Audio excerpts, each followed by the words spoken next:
You're listening to episode 85 of Lifestyle Locker Radio with Dr. Brandon DiNovi. Is as long as you put maximum effort and put everything into it, you gave it your everything, regardless of what happened, that's success. And to me, failure is just information. It's just information. Hi, I'm Dr. Josh Hand, and welcome to the Lifestyle Locker Radio, where we dive into what makes an awesome lifestyle. From relationships to money mindset, nutrition to fitness, emotional health to peak performance, we bring you on an amazing journey to unleashing your human potential. So here's a little bit about our badass guest today. Dr. Brandon DiNovi is a former competitive bodybuilder and licensed skydiver. That sounds crazy, right? Big muscly guy dropping out of the sky at over 100 miles an hour. Crazy, right? He holds a doctorate as well as 2 bachelors in the field of human performance.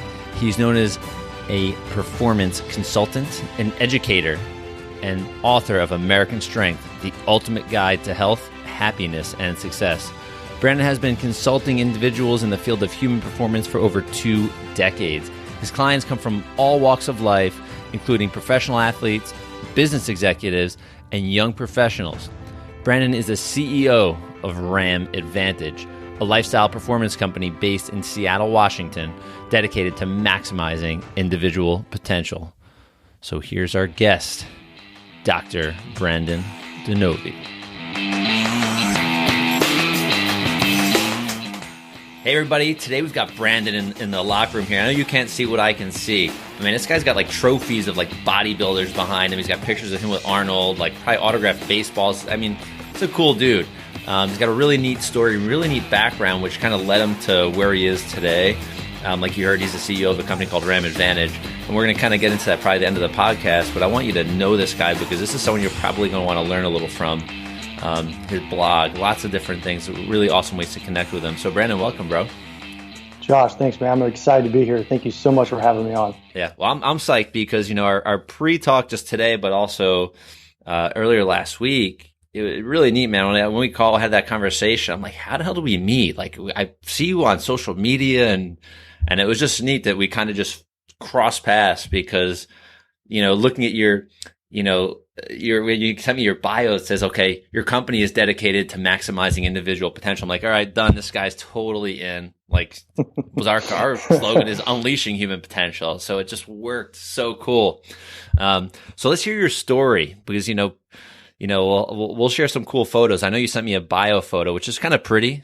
I like that one, but I want one like, dude, of you like picking up like 700 pounds. I mean, I don't, or something, right? I want like a badass picture, but that's what I'm going to use on the promo. Okay, good.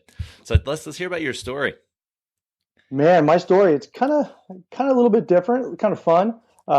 Really, my story picks up pretty much right out of high school. High school, I was a pretty good athlete and I would say maybe not a great student. And I did what I think most people coming out of high school do. They don't know what they want to do, so they do the next best thing, which is go to college. Yeah. And going to college with not a great work ethic and scholastics probably wasn't a great idea. I went and I remember having this instructor in my first English class, and he went around the class and he says, "Why are you here?" And I remember just kind of being shocked, like, I don't know why I'm here. Like, and I'm looking around and you see everyone's looking kind of the same way. And as he went around to each one of us, he said, if you're here because your parents are here, you're here because you think you have to be here, but you don't know why you're here, come talk to me. So I did. And I went and talked to him and I said, yeah, I mean, I'm here because that's kind of the next step you're supposed to do. And he said, well, until you know why you want to be here, you shouldn't be here. And so I went home and I kind of talked to my mom about it a lot, and her face kind of course, freaked out. And I, of course, I ended up, quote unquote, taking a break. But in essence, I basically dropped out of high school. I mean, I dropped out of college, sorry. And at that time, I was weightlifting a ton. And I decided to put all of my time and energy into training for bodybuilding shows. And it was something I was passionate about. It's something I was good at.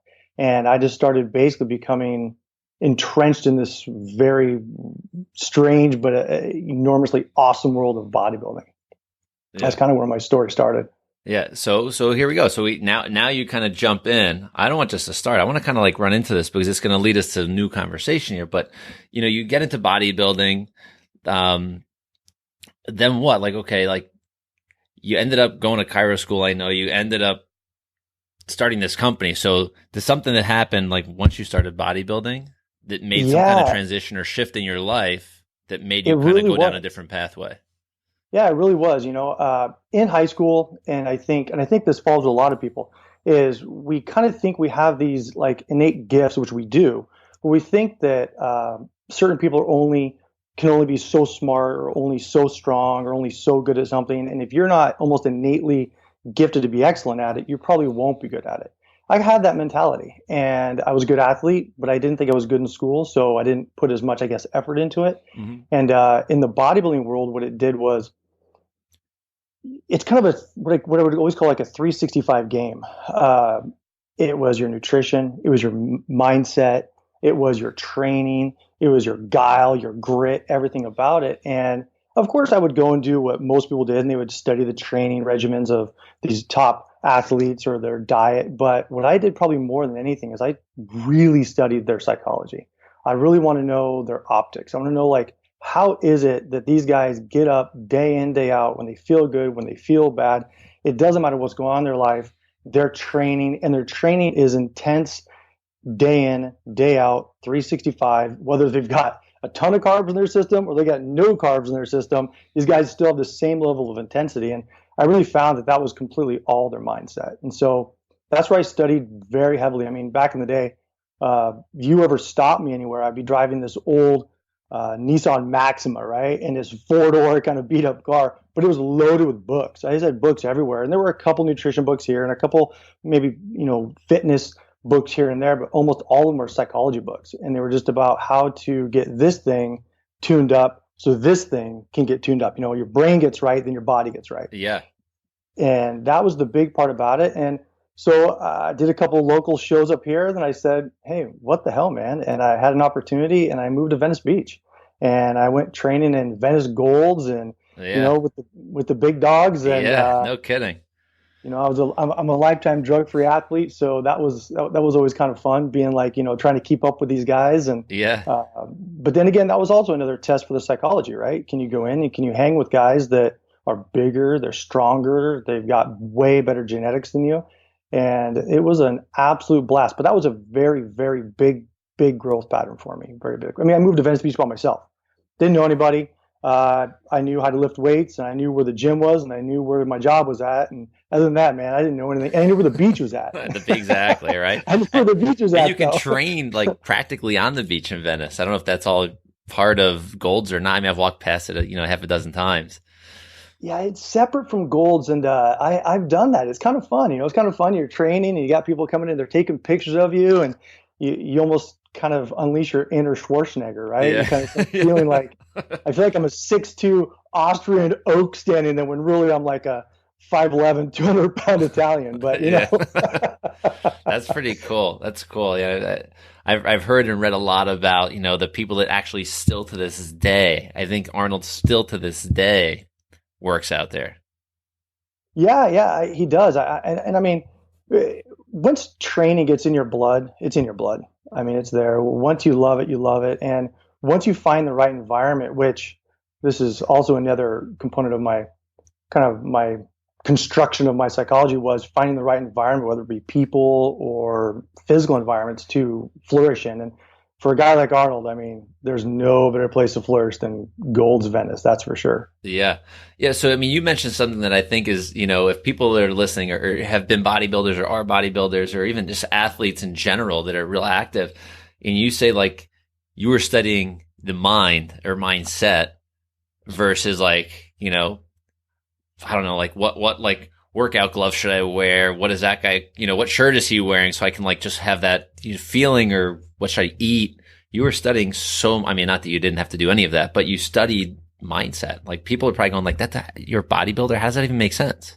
Yeah, I think people probably thought I was a little nuts, but that was okay. I'm okay being a little different. But yeah, so if you study any of these top great bodybuilders or top people in any industry, the number one thing is they have a different psychology than somebody else. They have a different psychology than other people, and that's what makes them different. A lot of times it's not their skills. A lot of times it's not their upbringing or really the advantage they've been given. It's truly their mindset. And there's a book called Education of a Bodybuilder with about Arnold Schwarzenegger, and it talks about how he goes from Austria and how he works his way across Europe and then ends up getting himself to America because Joe Weider sees him and brings him here. And you got this guy who has a really weird, funny last name. He doesn't speak English very well. He's just a big dude when big dudes weren't like a thing. And he goes on to become governor of the state of California and, striving to someday hopefully be president if they were going to change the Constitution for him. But, and you think, well, what is that? He didn't get where he is because of his biceps or because of, his height. He got there completely because of his psychology. Yeah. Yeah. From a super movie star, like who thought this guy who can't really speak well becomes like this. I mean, our generation, man, like he was like at every big movie, the Terminator. I mean, like, right? I mean, crazy. Yeah, exactly.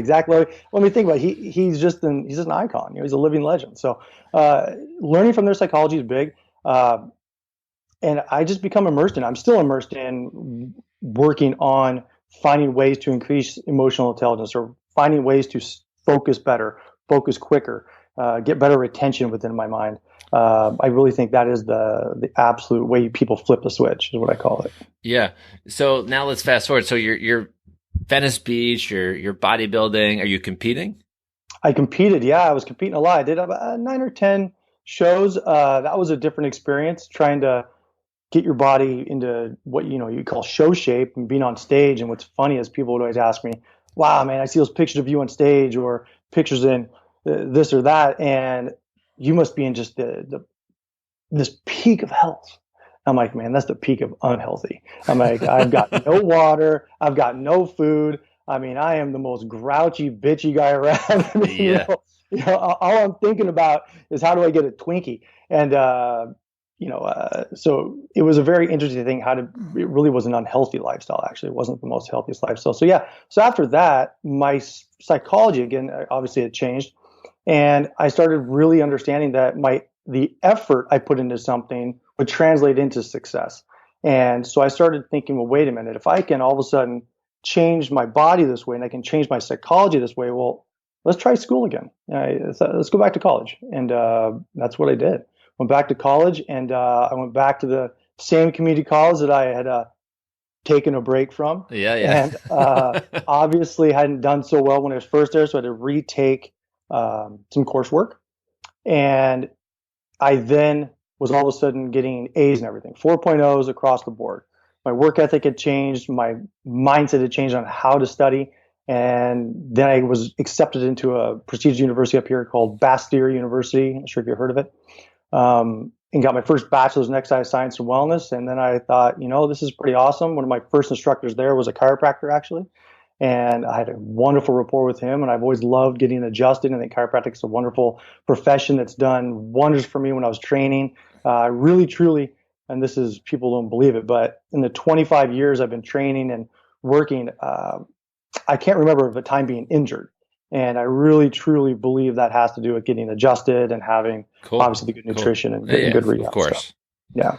That's pretty neat. So, and then the chiro school, and then, out of chiro school, practicing, and then you kind of find yourself in the world of like, are you taking care of athletes? Like what was the deal? Like what made you kind of have this kind of like shift, this transition in life again? Yeah, well, that transition. So I get into practice. I just go right into practice, and I start right up. And again, this might be interesting to you. I was 100% cash based. I've never taken insurance. So I thought that was kind of the way to go. Make affordable care for everybody, and make it so as anybody could come in, and no matter if they had a lot of money or no money, I was making sure I was taking care of them. And so my practice just kind of took off, and athletes were coming in, and this kind of goes into another part of my growth in a way. Is after about 4 years in practice, the building I was in developed black mold, and there was a leak. I was trying to get fixed, but the landlords weren't fixing it. And I finally had an indoor environmentalist come through, and they said, "Man, you got black mold all throughout your ceiling." And so I had to shut down immediately. So my practice was shut down. I then found another space a couple of months later, and then about 6 months after I'm in my second space, the building was actually taken back from the ownership by the bank. And my wife and I, it's crazy, man. It's crazy. So my wife and I were actually, I remember it was like December 3rd or 4th of 2010. My wife and I are gonna, go off to Hawaii for a couple of weeks. It's booked, it's paid for. We're ready to just get in the sun, have a break. It had been a tough year going through the change in offices. And a guy walks up to me and goes, Dr. DiNovi? I said, yeah. And he goes, here you go. I go, what's this? He goes, you don't know? Everyone in the building's being evicted. I said, what are you talking about, man? He goes, yeah, the bank took it back from the owners. And I said, oh, man. I said, okay, well, when do we have to be out? He's like, January 1st. So I'm thinking, this is December something. I'm leaving for 2 weeks, and I got to be out by January 1st. Like, how the hell is this going to happen, right? Oh, But man. I have a big belief that, things don't happen really to you. Things happen for you. So I knew there was a huge benefit here. So as everybody in the building was freaking out, I went and I talked to some of the other tenants there, and I said, where are you going? And he said, don't tell anybody, man. I just signed a lease on this beautiful waterfront property. Just come, when you go to Hawaii, man, when you come back, we'll do a deal. I said, okay. So I came back and did a handshake deal with the guy. And then right after January, he actually had another space that had a big kind of garage area. He moved a fitness dude in there, and that guy was truly training a ton of pro level athletes, a lot of professional baseball guys, MMA. And so it was a perfect fit. So those guys would go to there, they'd come to me then. And then that next spring, so spring of 2011, I'm in spring training, treating pro baseball guys. And I Oh, thought, cool. here you go from a guy that's being told he's being evicted to treating pro athletes. I mean, Yeah, that's yeah. pretty cool. A couple months later. So Yeah. And then now where's the transition come to Ram Advantage? I know we kind of spoke about it off recording, the other day, but where'd that transition come in? Where it was like, okay, I got to do this. it really came to where my brother-in-law had got his MBA, and we were talking about doing some business stuff together. And we had the same psychology about helping people and moving people forward and finding a way to just help people maximize their potential, help people just drive themselves forward. And we were just kind of really, truly, we were in Vegas one time. This is just Vegas in about September of 2017, and we're sitting up. We have a picture of it, actually. It's kind of funny. My wife took a picture of us. We're on the 50th floor of the Wynn, and we're out looking at it.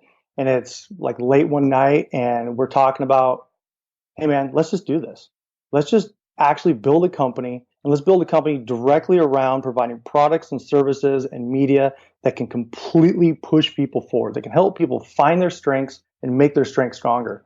And I said, let's do it. And so for the next like 3-4 months, 4 or 5 months, I was working maybe 90, 95 hours on RAM and on my practice. And now I've transitioned 100% to just on RAM, 100% pushing people forward. Oh, very cool. So tell us about the company. So what is Ram Advantage? Like, what is Ram Advantage? One, what kind of things you guys, services, products, like what kind of things are you kind of targeting? Like where are you going with people? Well, where we're going with people is first product we brought out was called NeuroZ3. And the first product we really thought about what's the first flagship product we want to bring out. And as we've talked about a bunch today, is obviously I think getting someone's psychology right, getting their optics correct is the best way to go. So we brought NeuroZ3, which is a nootropic, and it helps people get focused, helps people increase their mood, their memory, their retention. Uh-huh. They think of things quicker, their recall's there. And we did a lot of research into that, found non-stimulant based product, tested it on the market, and people were just getting fabulous reviews and results from it. So we thought that's definitely going to be our first product. So the first product we brought was NeuroZ3, because that was something that would be able to push people forward, something they could take, Yeah. energize their day. So that was definitely the first thing we went with. So, and that's like a capsule someone takes. And explain this, because I know some people like that are listening are new to, some people are new to nutrition. This may be their first episode they're listening to of our podcast. So you say nootropics. What is it? What is nootropic? Yeah, nootropic is kind of like a new era of supplementation where people can take a lot of very basic amino acids and herbs, and it can actually stimulate different parts of the brain to stimulate recall or stimulate mood or stimulate things to enhance their day, basically. So like people drink a cup of coffee and they feel a stimulation. Well, we got a product that specifically stimulates one area of the brain where acetylcholine is developed, where that's a lot where people can get recall and, and then we got another area of the brain where there's dopamine, and that's done by tyrosine. And then we got another area of the brain where you have GABA now. So people can get this where they get a mood boost, they get recall, and they also get kind of a calmness. So they get calm in stressful situations. Cool. So that, and so Hopefully that makes sense. It makes sense in my brain, but sometimes So get it then, out. so what type of person would like say, listen, this might be for me? Like, what would they have a symptom, or would they be like an athlete? Say, listen, I want to be better. Would they? Who would take a nootropic? Who would take this thing? Athletes are really big about it because athletes love it because they can take before they go to the gym and they're more focused and more driven. Probably one of the biggest demographics we didn't even target and has been the biggest seller have been people that are around the 50 to 60-year-old. They are just noticing that they take it in the morning, take it with their coffee or take it without coffee, and they're noticing they're just up throughout the whole day. And they're not getting that crash, not getting tired, noticing their mood levels are a lot better. So that's pretty neat. Athletes are a big one, but it's really been a kind of a strange kind of organic thing. Whereas pretty much people 50 to 60 have really loved it. Okay, so I've never tried a nootropic. So you, I mean, you know a little bit about me, what I do. I mean, you've seen me on Instagram, like running the 50K, training, doing crazy shit. Like, so someone like me, you know, and I'm doing interviews all the time. I'm kind of on the go. I'm in practice and running Lifestyle Locker, right? Like that's just my MO. I just go. So for someone like me, like where would I plug it in? Like the perfect time you plug it is, I would tell you to plug it in the beginning of your day. Okay. Beginning of the day. Get up. Do you drink coffee? I do. Coffee. Biggest thing is on an empty stomach, pop a couple pills of Z3, drink your coffee. And that's the best way to start your day. If another way you can do it is before an event or before a time you want to feel focused, you want to feel driven. We did formulate it so it can be an everyday product, not just something people take on here or there. Okay. I wasn't sure if it was like, all right, today, I got an interview with you. I'm going to like pop it like an hour before or something and go. Yeah, you can do that. You can do that. It works first time you take it. So it's pretty cool. Yeah. I just like filling up all the time. So I take it on a daily basis. All right, cool, man. No, I like it. I'm just curious, I've heard about them. I've listened to podcasts. I've learned a little bits and pieces. I don't know any of the science like you do behind it. But I think it's quite interesting, and I know people are calling them smart drugs, even though they're not drugs. But it's pretty cool to see that, performance supplementation, people were taking all sorts of things to try to just like get their physical being, like their physical part of their body better or stronger. And it's really neat to see this transition because I know like we're pretty similar in age, I think, that when I started lifting weights and stuff, I mean, it was like creatine, weight gainer, like anything to like change your size was like the goal, whether it was get skinny or get big, right? And exactly. And now it's like transitioning to like, okay, how do we help fine tune the mind so that you can kick ass in your body? Right? Exactly. Well, it was always like, neck down, right? I mean, everybody wanted to take supplements or pills for the neck down. And really, like we've been talking, it's from the neck up is where it all starts. And and that was actually another thing we had started was I had a lot of clients coming in and they'd be saying that, you go through their supplementation, they got their multi, they got their pre-workout, they got their whey proteins, they got all their creatines and stuff. And yet they would still tell me they're mentally foggy. They still tell me that they're not feeling well, or they can't get recall, or they can't think clearly. Well, that was a big gap. I mean, you're supposedly taking all the supplements. So we thought, well, there's a big gap, and we could fill that gap for people. And that was pretty much why we started with the Neuro Z3. Yeah. And that's interesting because, like your experience with bodybuilding, when I did my first marathon last year that I'd ever done in my life. And I did it and it was 40 degrees out. It was in May, right? So it was 40 in New York. It's not normally 40 degrees in May, 40 degrees and it rained 3 inches. And this is a trail marathon. So I have stream crossings, like mud up to my knees, all of this stuff. And I get through this marathon. Like there's a couple points that I was just like, I have to quit. Like this is the worst thing I've ever done in my life. The hardest, just because, I mean, everything was like against me. And I ended up finishing the marathon, like super excited, like pre-hypothermic. And I had a conversation with this guy named Joe Dispenza, who's a meditation like master guru. He's been on the podcast, but I had a conversation with him and he goes, your body was done. Like your body tapped out. He goes, the only way you were able to keep yourself going is, he goes, you tuned into something upstairs that you didn't know you were probably tuning into. Absolutely. So the mindset and, the world of nootropics now is like interesting to me because I'm like, wow, I wonder what my experiences may have been. Not that I can go back in time, but had I been using something that's going to help fuel the neurology, fuel the brain and the mind to keep it kind of at that level, like where would I have been? Like, would it have been better? Would it have been easier? Would it, I don't know if you've seen that in your, with your clients and people that are buying the product. Yeah, absolutely. What we noticed is that their heightened level is extended. So their cognitive enhancement's extended. So what happens is they go into training, and the more focused they are in training, I mean, like you go look at any of the top athletes, focus is the number one thing. I mean, Yeah. Jordan was Jordan. Yeah, he was skillful, but his focus was unparalleled. Again, back to Schwarzenegger, his focus during his training was unparalleled. Yeah. So if you can the quicker you can get focused, you can get rid of that, just the distractions, that noise, that girl in the corner, or the distraction in your own mind of I'm tired, I'm hurting, my knees, it's cold, I got mud on me. You get focused on, I'm just focused on just crushing this thing. Yeah. That probably would have helped you a lot. Yeah, it's pretty neat. And there's a couple other areas. I was reading you sent me some info, but I also was poking around reading a lot of the blog posts you have, which are really cool. But there's one that I'm not sure, and we spoke about this before, is SNR, right? Yeah, signal to noise ratio, absolutely. Yeah, so this is really an interesting, because you're talking about focus, so I wanted to kind of bring this in. And I've heard this conceptually in different ways, but I really like it. This is like such a simple way to understand this. So I hope this kind of like is knocking on someone's brain when they're listening, like, oh, wow, that's actually pretty neat. Can you kind of describe what the SNR, like what it means and how people can apply a fix in their life?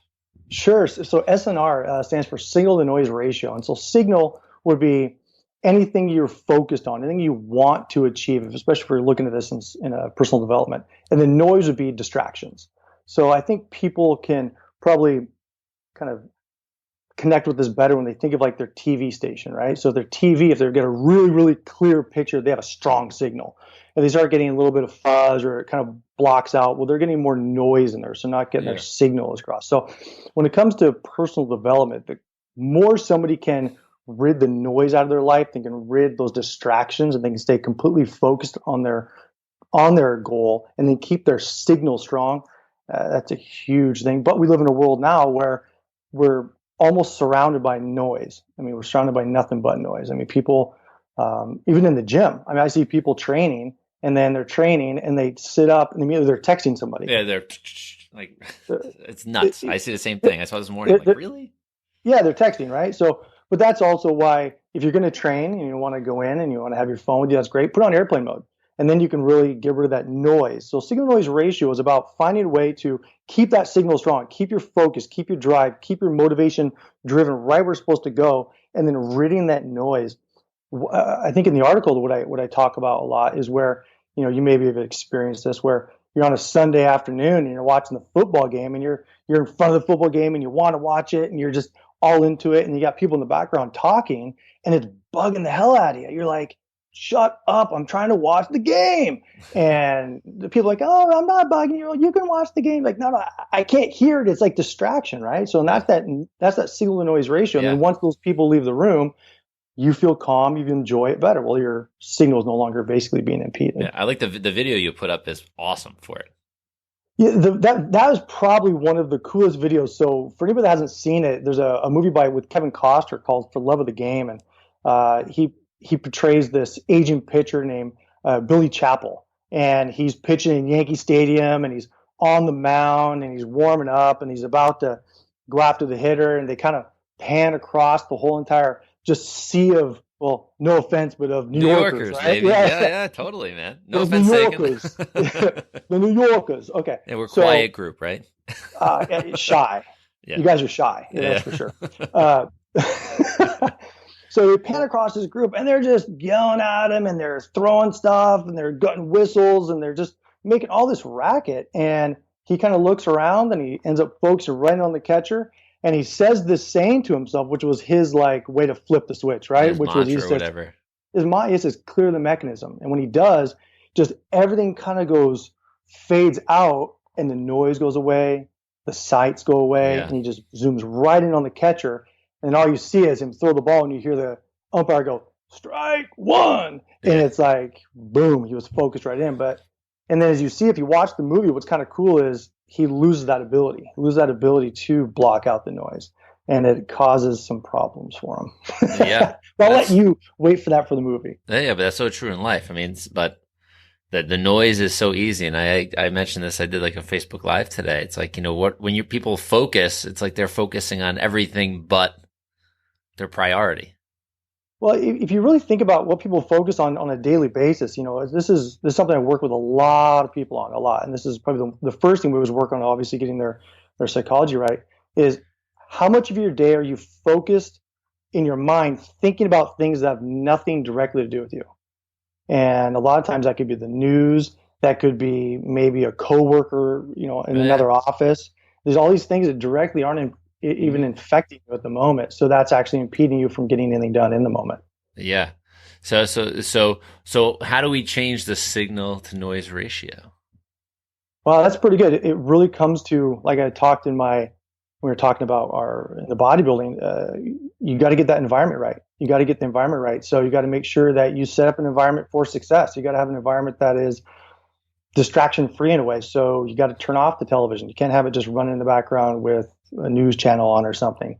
You got to turn that off. You got to make sure that if you got people that are distracting and want to be gossip hounds, you got to kind of remove yourself from those situations. And you got to make sure that you're set up in a way. Like I noticed you like to do a lot of journaling in the morning. So yeah, my guess is you go to a quiet place, you do your journaling, you probably get your phone on airplane mode or turned off or silent, whatever.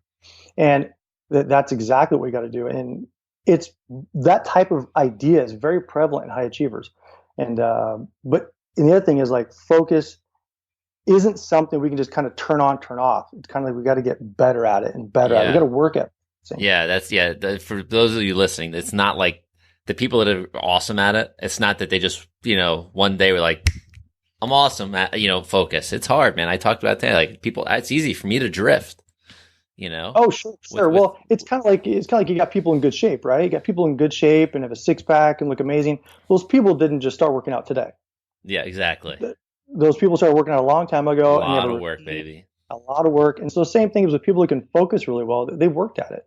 And so it's just small changes every day. Keep focusing. Yeah.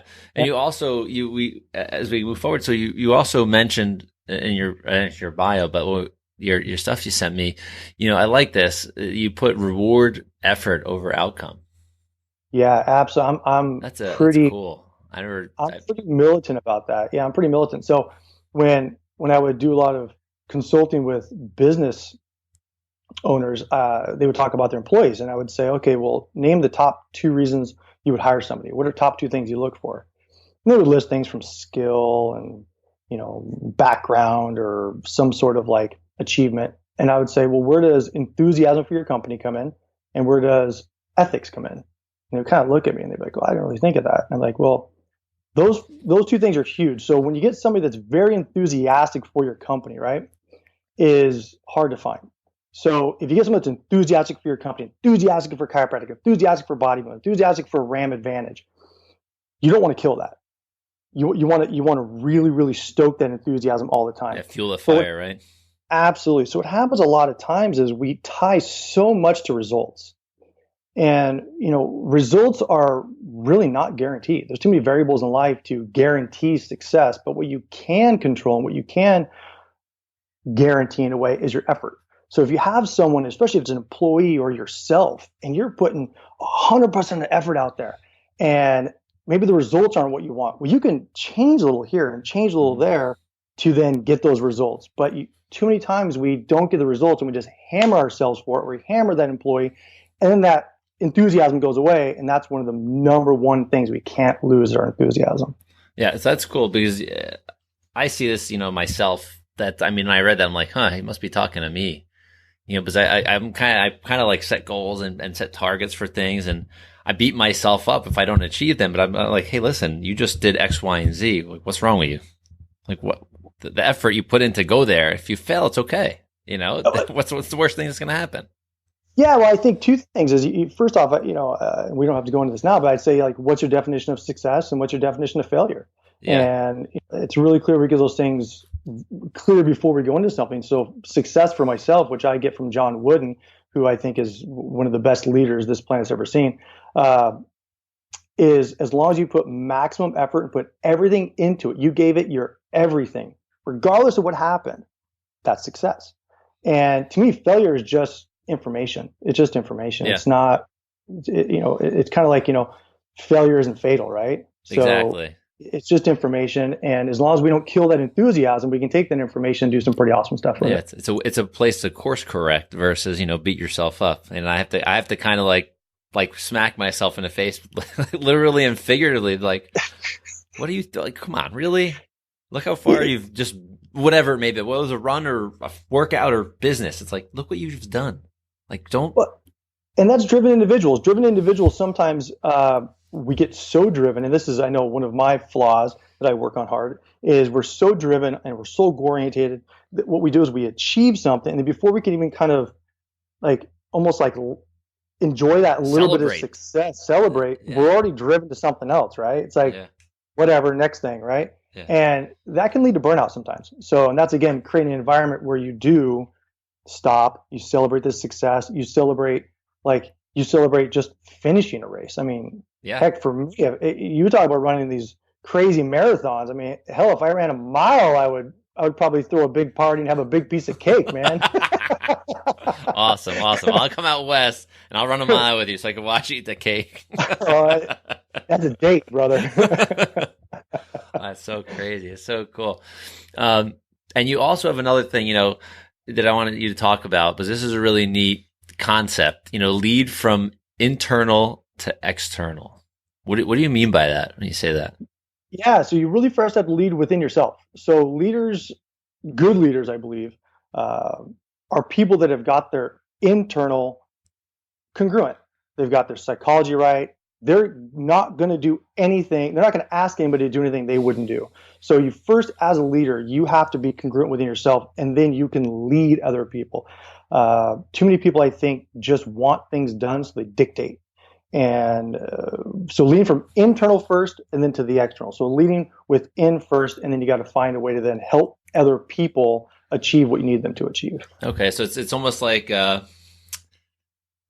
walk your walk and talk your talk. It kind of is, yeah. And you kind of got to, lack of better terms, you got to kind of get your own shit together first. Yeah. And you got to get your own house straight, and you got to get your own, like I said, head straight, nutrition straight, physical straight, whatever you're working on, you got that straight in your own life. Then you can go and help build things and move forward. Yeah. So experience first. Is that an easy way to think about it? Absolutely, sure. You can do experience first. Absolutely. And that is one thing that I work with leaders is I find there's mad amounts of incongruency. Mm. They're telling employees to do things they won't do. They want employees there early and late and long work hours, and they're not there. Yeah. They're out, on the golf course. And then they wonder why their employees are pissed off and not doing good work. I'm like, well, there's a huge incongruency here, man. I mean, if you want an employee to be there early and stay late, then when they show up, you better be there. Yeah. I mean, it's kind of like, one of my brother and I, we study highly successful people all the time. And, if you've studied much about Elon Musk, but, when he's doing Tesla right now, they're in what they call production hell. And he's literally camping on the roof so he doesn't leave. He goes on the roof, he camps, he sleeps there, and he comes back down, and he sleeps in the office at times. And when you got a multi-billionaire CEO and you come to work and you see him, he's not leaving, he's not changing, that makes you want to work harder. I mean, that's a guy that's pretty congruent in what he's asking people to do. Yeah, that's pretty neat. It's a pretty neat concept because, I had this conversation actually yesterday. We had a staff meeting in my practice. And, after the meeting, I'm thinking to myself, I'm like, okay, like what I had to, when I was reading this, I'm like, I had this kind of thought in my head, like, okay, what am I missing? Like me, that they're like, if they're not performing the way I think they should perform, like I had just kind of had to look in the mirror, like that Michael Jackson, like man in the mirror. I had to kind of like look in the mirror and be like, what am I missing? Like myself, to make them want to feel more motivated, to make them want to, learn rather than be taught. Or I shouldn't say learn, like be self-motivated versus have to be motivated all the time. Sure. And that goes back to having people that are incredibly enthusiastic for the ethos of your company, or whatever your company stands for. If they're super pumped about it, I mean, this is the whole kind of Simon Sinek stuff, right? Like, what's your why?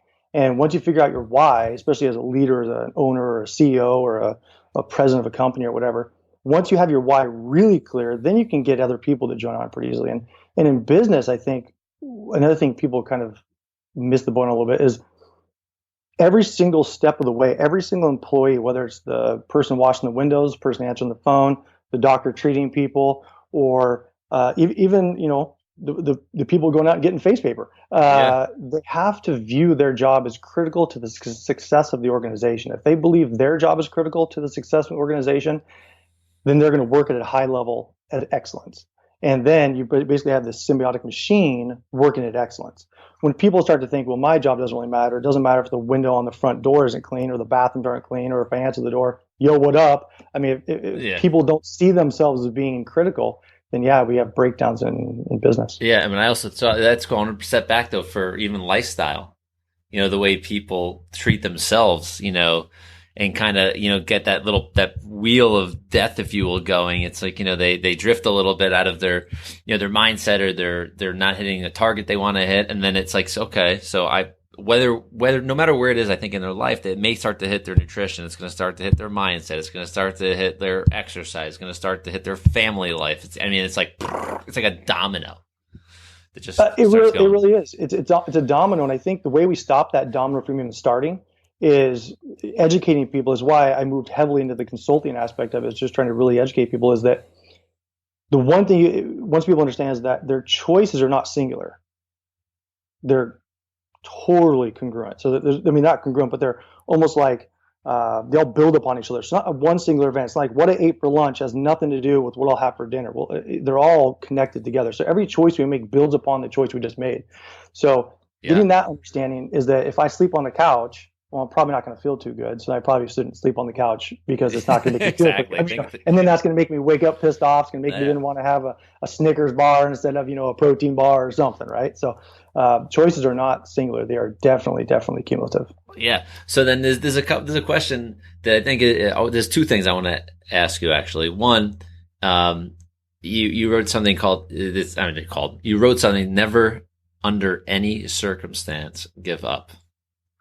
Yeah, I'm pretty big about never give up, never give in, never surrender. I mean, that's kind of a Winston Churchill thing, but it's really big. So never give in, never surrender, never give up. Again, it goes back to the whole, what's your definition of failure, right? So people give up when they think they failed, and they think there's no way to move forward, right? So if you see failure as just information, what you can do is it's pretty easy to have a result, which what I would call failure is a result, analyze it, analyze what you have, and then make some adjustments, make an iteration to what you're doing, and then just move forward and re-implement it again.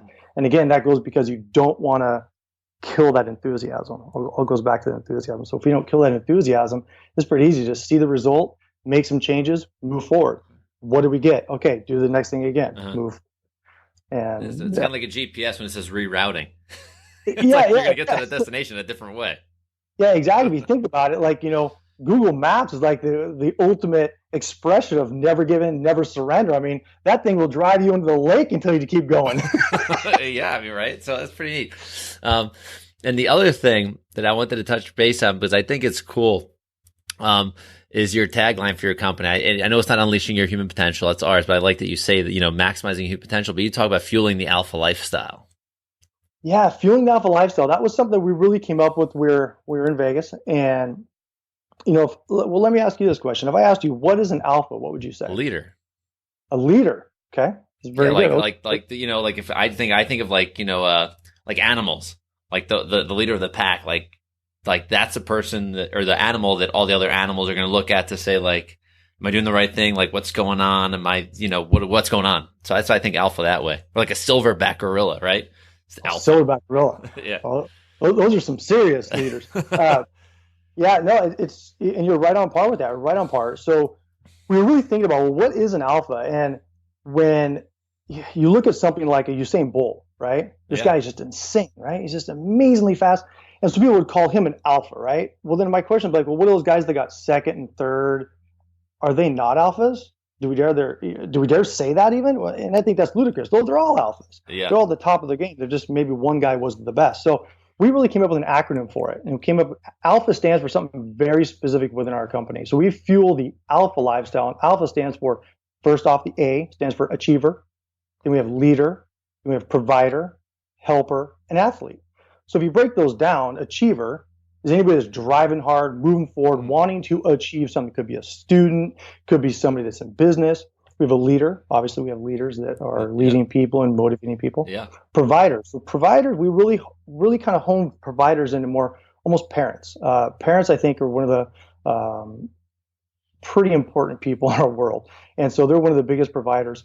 And we really want to help them. And then helpers. Helpers are the first responders and military and police. And then obviously athletes. I mean, we're all in a way, some form an athlete, we kind of believe. So our alpha stands for achiever, leader, provider, helper, athlete. And so we fuel those people's lifestyle. We fuel ways for them to move forward and grow in themselves. That's neat. So, I mean, if we were to kind of, I was going to say that's a pretty awesome way to kind of look at the company that way. I don't have anything that cool with Lifestyle Locker. I didn't have any acronyms. I'm like, I had too many letters in here, man. What are you thinking? No, listen, this is an awesome conversation because I think we went kind of like, we didn't go like this, we'll say deep into like the nutrition or deep into, we kind of went wide and kind of like took an overall look at life and lifestyle because it's going to impact whether you are a CEO, whether you're a mom, whether you're listening to the young athlete that's maybe in high school or college just looking to get better in all areas and realizing, holy cow, maybe I need to start paying attention to my head, to my mind health, my brain health, my, doing these things that are so proactive that they're seeing people like yourself. And I see all these other leaders in the healthcare. I shouldn't say healthcare is the wrong word. It's not healthcare. It's like, it's the real healthcare, like natural stuff, right? Like hackers, if you will, what they call them, biohackers, like these people that are finding ways to do amazing things without the use of drugs and without the use of things that are going to break your body down, that are only going to kind of lift up. So you're part of that tide, I think, that's bring all the ships up, which is so cool. So I do appreciate that. Well, thank you. I do appreciate you saying that. I appreciate that a lot. Thank you. Yeah. So if you had to leave, a 30-second message for our audience right now and say, listen, you got to do these few things. Just do these 3 things tomorrow and you will have a better life. You're on a phone, leaving a voicemail. Oh, wow. Okay, man, put me on the spot. That's good. Yes. Then yeah, I would definitely say, hey, number 1, find your strengths, find what you're good at, and then drive hard at it. Number 2, make sure you are always rewarding your effort and not your outcomes. Never, ever, ever, ever give up, and make sure you surround yourself with people that support you and drive you forward. And if you can't find people that support you and drive you forward, look up ramadvantage.com and check us out. We will help push you there. And also pick up a bunch of books and surround yourself with books, man. That's the next best thing you can do, for sure. Awesome. Super cool. So everybody listening, you are going to be able to find all the details in the show notes, but you're going to find this on the website. It's going to be lifestylelocker.com/Brandon DiNovi. You will see it in the show notes if you can't spell it. I'm not going to spell it for you now, but it'll all be in the show notes. Super simple. We'll connect you with him on social media, with his company. I'll probably even share a couple of, my favorite blog posts that he's put up. He's got a lot of really cool stuff up there. Check him out. I think you'll like this guy if you haven't liked him yet. If you don't like him now, don't check him out. But I can't see how you wouldn't at this point. So Brandon, dude, massive gratitude. Thank you so much. I'm glad we were able to hit this off and get it done. Oh, Josh, thank you so much. The pleasure is all mine. It's absolutely amazing to be here. Thank you very much. Locker Nation, what up? I hope you loved Dr. Brandon DiNovi. Such a cool dude. So make sure, if you haven't already decided to do this, make sure you start to fuel your own alpha lifestyle. Whether you're a man or a woman, you can take control of your life, and I want you to do that. And some of the gold nuggets that Dr. Brandon shared were these, and I want you to take action on these and take them to heart.